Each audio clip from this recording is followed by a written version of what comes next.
Le XX août. Saint Bernard, abbé docteur de l'Église. Le Val d'Absinthe a perdu ses poisons. Devenu Clairvaux, la Claire-Vallée, il illumine le monde.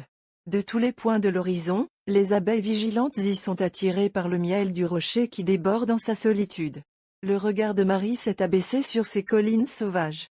Avec son sourire, la lumière et la grâce y sont descendues. Une voix harmonieuse, celle de Bernard, l'élu de son amour, s'est élevée du désert. Elle disait: Connais, ô homme, le conseil de Dieu. Admire les vues de la sagesse, le dessein de l'amour. Avant que d'arroser toute l'air, il inonde la toison. Voulant racheter le genre humain, il amasse en Marie la rançon entière. Ô Adam, ne dis plus: la femme que vous m'avez donnée m'a présenté du fruit défendu, dis plutôt: la femme que vous m'avez donnée m'a nourri d'un fruit de bénédiction. De quelle ardeur faut-il que nous honorions Marie, en qui la plénitude de tout bien fut déposée. S'il est en nous quelque espérance, quelque grâce de salut, sachons qu'elle déborde de celle qui aujourd'hui s'élève inondée d'amour. Jardin de délices, que le divin austère n'effleure pas seulement d'un souffle rapide, mais sur lequel il fond des hauteurs et qu'il agite sans fin de la céleste brise, pour qu'en tout lieu s'en répandent les parfums, qui sont les dons des diverses grâces. Ôtez ce soleil matériel qui éclaire le monde, où sera le jour? Ôtez Marie, l'étoile de la vaste mer. Que restera-t-il, qu'obscurité enveloppant tout, nuit de mort, glaciales ténèbres?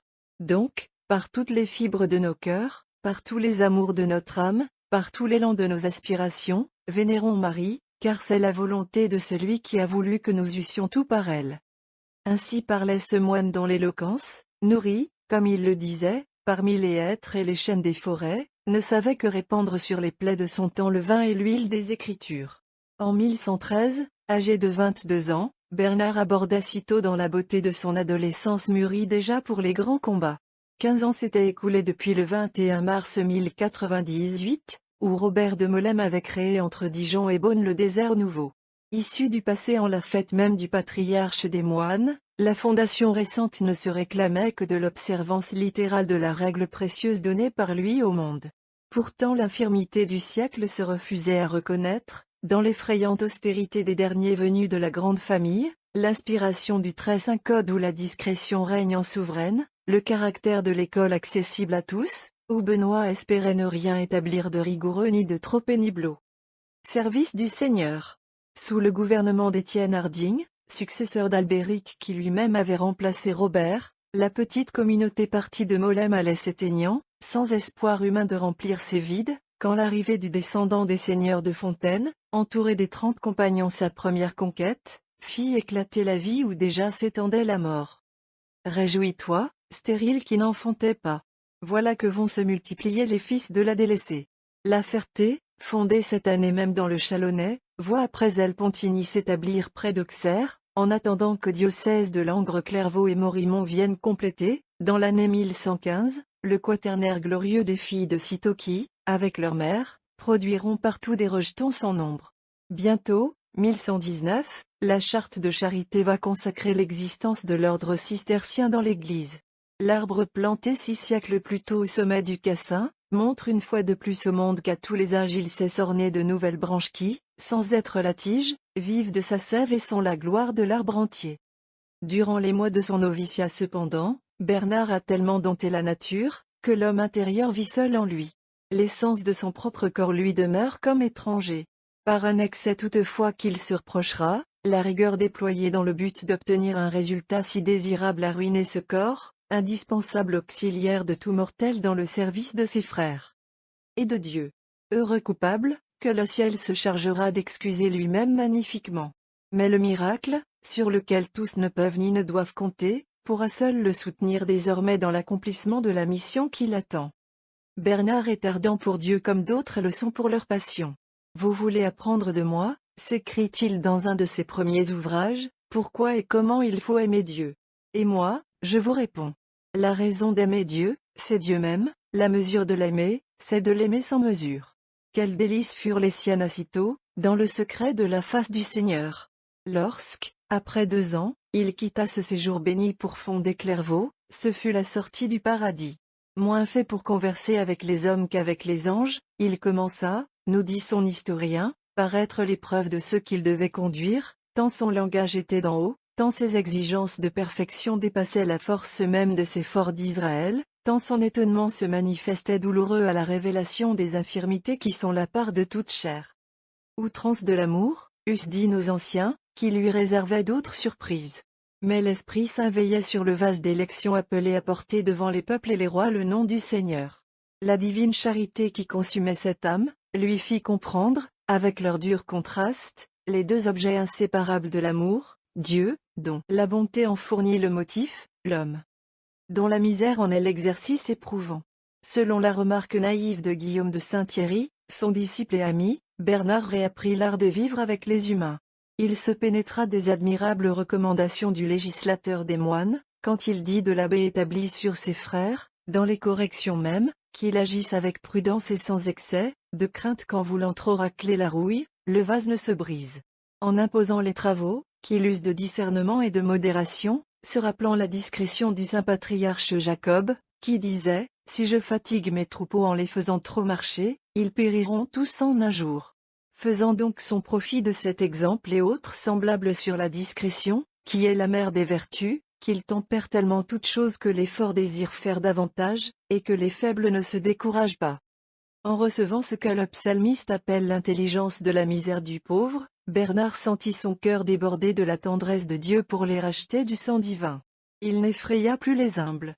Près des petits qu'attirait la grâce de ses discours, vinrent se ranger les sages, les puissants, les riches du siècle, abandonnant leur vanité, devenus eux-mêmes petits et pauvres à l'école de celui qui savait les conduire tous des premiers éléments de l'amour à ses sommets. Au milieu des 700 moines recevant de lui chaque jour la doctrine du salut, l'abbé de Clairvaux pouvait s'écrier avec la noble fierté des saints, « Celui qui est puissant a fait en nous de grandes choses, et c'est à bon droit que notre âme magnifie le Seigneur. Voici que nous avons tout quitté pour vous suivre. Grande résolution, gloire des grands apôtres, mais nous aussi, par sa grande grâce, nous l'avons prise magnifiquement. Et peut-être même qu'en cela encore, si je veux me glorifier, ce ne sera pas folie. Car je dirai la vérité, il y en a ici qui ont laissé plus qu'une barque et des filets. » Et dans une autre circonstance, quoi de plus admirable, disait-il, que de voir celui qui autrefois pouvait 2 jours à peine s'abstenir du péché, sans garder des années et sa vie entière? Quel plus grand miracle que celui de tant de jeunes hommes, d'adolescents, de nobles personnages, de tous ceux enfin que j'aperçois ici, retenus sans lien dans une prison ouverte, captifs de la seule crainte de Dieu, et qui persévèrent dans les macérations d'une pénitence au-delà des forces humaines, au-dessus de la nature, contraire à la coutume. Que de merveilles nous pourrions trouver, vous le savez bien, s'il nous était permis de rechercher par le détail ce que furent pour chacun la sortie de l'Égypte, la route au désert, l'entrée au monastère, la vie dans ses murs. Mais d'autres merveilles que celles dont le cloître garde le secret au roi des siècles, éclataient déjà de toutes parts. La voix qui peuplait les solitudes, avait par-delà d'incomparables échos. Le monde, pour l'écouter, s'arrêta sur la pente qui conduit aux abîmes. Assourdi des 1000 bruits discordants de l'erreur, du schisme et des passions, on vit l'humanité se taire une heure au accent nouveau dont la mystérieuse puissance l'enlevait à son égoïsme, et lui rendait pour les combats de Dieu l'unité des beaux jours. Suivrons-nous dans ces triomphes le vengeur du sanctuaire, l'arbitre des rois, le thaumaturge acclamé des peuples? Mais c'est ailleurs que Bernard a placé son ambition et son trésor. C'est au-dedans qu'est la vraie gloire. Ni la sainteté, ni le mérite, ne se mesurent devant Dieu au succès. Et sans miracle ne valent pas, pour la récompense, un seul acte d'amour. Tous les sceptres inclinés devant lui, l'enivrement des foules, la confiance illimitée des pontifes, il n'est rien, dans ces années de son historique grandeur, qui captive la pensée de Bernard, bien plutôt qu'il n'irrite la blessure profonde de sa vie, celle qu'il reçut au plus intime de l'âme, quand il lui fallut quitter cette solitude à laquelle il avait donné son cœur. À l'apogée de cet éclat inouï éclipsant toute grandeur d'alors, quand, docile à ses pieds, une première fois soumis par lui au Christ en son vicaire, l'Occident tout entier est jeté par Bernard sur l'infidèle Orient dans une lutte suprême, entendons ce qu'il dit, « Il est bien temps que je ne m'oublie pas moi-même. Ayez pitié de ma conscience angoissée, quelle vie monstrueuse que la mienne. Chimère de mon siècle, ni clair ni laïque, je porte l'habit d'un moine et n'en ai plus les observances. Dans les périls qui m'assiègent, au bord des précipices qui m'attirent, secourez-moi de vos conseils, priez pour moi. » Absent de Clairvaux, il écrit à ses moines. Mon âme est triste, elle ne sera point consolée qu'elle ne vous retrouve. Faut-il, hélas, que mon exil d'ici-bas, si longtemps prolongé, s'aggrave encore? Véritablement ils ont ajouté douleur sur douleur à mes maux, ceux qui nous ont séparés. Ils m'ont enlevé le seul remède qui me fit supporter d'être sans le Christ. En attendant de contempler sa face glorieuse, il m'était donné du moins de vous voir, vous sans saint temple de ce temple, le passage me semblait facile à l'éternelle patrie. Combien souvent cette consolation m'est ôtée. C'est la 3e fois, si je ne me trompe, qu'on m'arrache mes entrailles. Mes enfants sont sevrés avant le temps. Je les avais engendrés par l'Évangile, et je ne puis les nourrir. Contraint de négliger ce qui m'est cher, de m'occuper d'intérêts étrangers, je ne sais presque ce qui m'est le plus dur, ou d'être enlevé aux uns, ou d'être mêlé aux autres. Jésus, ma vie doit-elle donc tout entière s'écouler dans les gémissements? Il m'est meilleur de mourir que de vivre. Mais je voudrais ne mourir qu'au milieu des miens. J'y trouverai plus de douceur, plus de sûreté. Plaise à mon Seigneur que les yeux d'un père, si indigne qu'il se reconnaisse de porter ce nom, soient fermés de la main de ses fils. Qu'il l'assiste dans le dernier passage. Que leur désir, si vous l'en jugez digne, élève son âme au séjour bienheureux, qu'ils ensevelissent le corps d'un pauvre avec les corps de ceux qui furent pauvres comme lui. Par la prière, par le mérite de mes frères, si j'ai trouvé grâce devant vous, accordez-moi ce vœu ardent de mon cœur. Et pourtant, que votre volonté se fasse, et non la mienne. Car je ne veux ni vivre ni mourir pour moi. Plus grand dans son abbaye qu'au milieu des plus nobles cours, saint Bernard en effet devait y mourir à l'heure voulue de Dieu, non sans avoir vu l'épreuve publique et privée préparer son âme à la purification suprême. Une dernière fois il reprit sans les achever ses entretiens de 18 années sur le cantique, conférence familière recueillie pieusement par la plume de ses fils, et où se révèle d'une manière si touchante le zèle des enfants pour la divine science, le cœur du Père et sa sainteté, les incidents de la vie de chaque jour à Clairvaux. Arrivé au premier verset du 3e chapitre, il décrivait la recherche du Verbe par l'âme dans l'infirmité de cette vie, dans la nuit de ce monde, quand son discours interrompu le laissa dans l'éternel face à face, où cesse toute énigme, toute figure et toute ombre. Voici la notice consacrée par l'Église à ce grand serviteur. Bernard, né à Fontaine en Bourgogne, était de noble famille. Adolescent, sa grande beauté l'exposa à de périlleuses poursuites. Mais on ne put jamais ébranler la résolution qu'il avait prise de rester chaste. Pour échapper à ces tentations du diable, âgé de 22 ans, il se détermina à entrer au monastère de Cîteaux, berceau des cisterciens, où la sainteté était alors florissante. Quand le dessein de Bernard fut connu, ses frères rirent pour l'en détourner les plus grands efforts. Mais lui, plus éloquent et plus heureux, les amena si bien, comme beaucoup d'autres, à son sentiment, que 30 jeunes gens entrèrent avec lui dans l'ordre. Moine, il faisait ses délices du jeûne à tel point que, toutes les fois qu'il fallait manger, on eût dit qu'autant de fois il subissait la torture. Il s'exerçait aussi merveilleusement dans l'éveil et les prières. Et, client de la pauvreté chrétienne, étranger aux soucis, au désir de tout ce qui est périssable, il menait sur la terre une vie toute céleste. On voyait briller en lui l'humilité, la miséricorde, la bonté.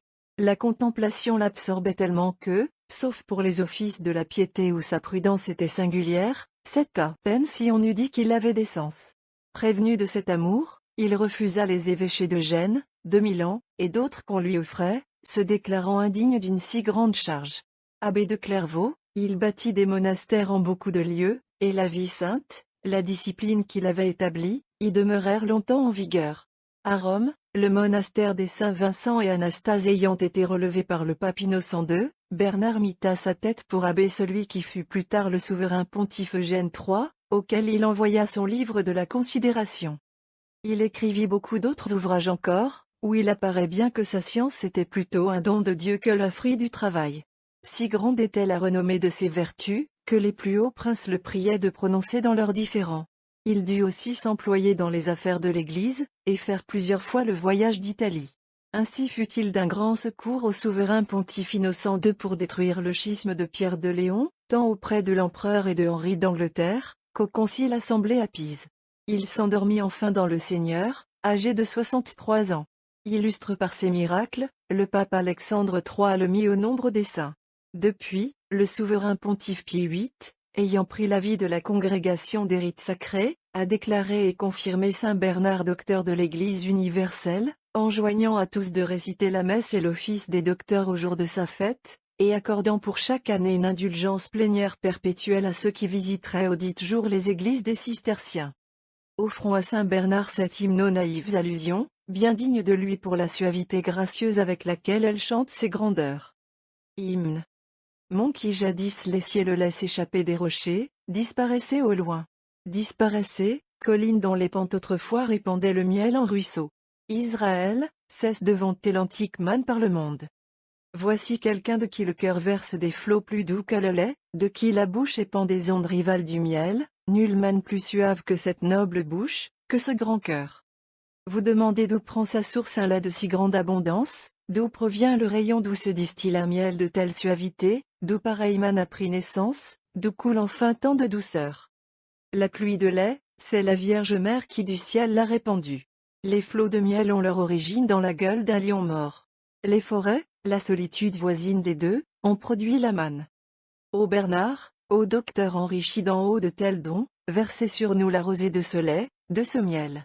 Versez les gouttes, maintenant que leur plénitude, maintenant que la mer est à vous. Sois louange souveraine au Père souverain, souveraine à son Fils. Pareil à vous, Esprit Saint qui procédez de l'un et de l'autre, comme il était, et maintenant, et toujours, gloire égale à jamais. Amen. Il convenait que l'on vît le héros de la Mère de Dieu suivre de près son char de triomphe. Et c'est avec délice qu'entrant au ciel en l'octave radieuse, vous vous perdez dans la gloire de celle dont vous proclamiez ici-bas les grandeurs. Protégez-nous à sa cour. Inclinez vers sitôt ses yeux maternels. En son nom, sauvez encore l'Église et défendez le vicaire de l'époux. Mais en ce jour, vous nous conviez, plutôt que de vous implorer vous-même, à la chanter, à la prier avec vous. L'hommage que vous agréez le plus volontiers, ô Bernard, est de nous voir mettre à profit vos écrits sublimes pour admirer celle qui monte aujourd'hui glorieuse, et porte au comble le bonheur des habitants des cieux. Si brillant déjà, le ciel resplendit d'un éclat nouveau à la lumière du flambeau virginal. Aussi, dans les hauteurs, retentissent l'action de grâce et la louange. Ne faut-il pas faire nôtre, en notre exil, ces allégresses de la patrie? Sans demeure permanente, nous cherchons la cité où la Vierge bénie parvient à cette heure. Citoyens de Jérusalem, il est bien juste que, de la rive des fleuves de Babylone, nous en ayons souvenir et dilations nos cœurs au débordement du fleuve de félicité dont les gouttelettes jaillissent aujourd'hui jusqu'à la terre. Notre reine a pris les devants. La réception qui lui est faite nous donne confiance à nous sa suite et ses serviteurs. Notre caravane, précédée de la mère de miséricorde, à titre d'avocate près du juge son fils, aura bon accueil dans l'affaire du salut. Qu'il taise votre miséricorde, Vierge bienheureuse, celui qui se rappelle vous avoir invoqué en vain dans ses nécessités. Pour nous, vos petits serviteurs, nous applaudissons à vos autres vertus. Mais de celle-ci, c'est nous que nous félicitons. Nous louons en vous la virginité, nous admirons votre humilité. Mais la miséricorde a pour les malheureux plus de douceur, nous l'embrassons plus chèrement, nous la rappelons plus fréquemment, nous l'invoquons sans trêve. Qui dira, ô béni, la longueur, la largeur, la hauteur, la profondeur de la vôtre? Sa longueur, elle s'étend jusqu'au dernier jour. Sa largeur, elle couvre la terre. Sa hauteur et sa profondeur, elle a rempli le ciel et vidé l'enfer. Aussi puissante que miséricordieuse, ayant maintenant recouvré votre Fils, manifestez au monde la grâce que vous avez trouvée devant Dieu, obtenez le pardon aux pécheurs, la santé à l'infirme, force pour les pusillanimes, consolation pour les affligés, secours et délivrance pour ceux que menace un péril quelconque, ô clémente, ô miséricordieuse, ô douce Vierge Marie.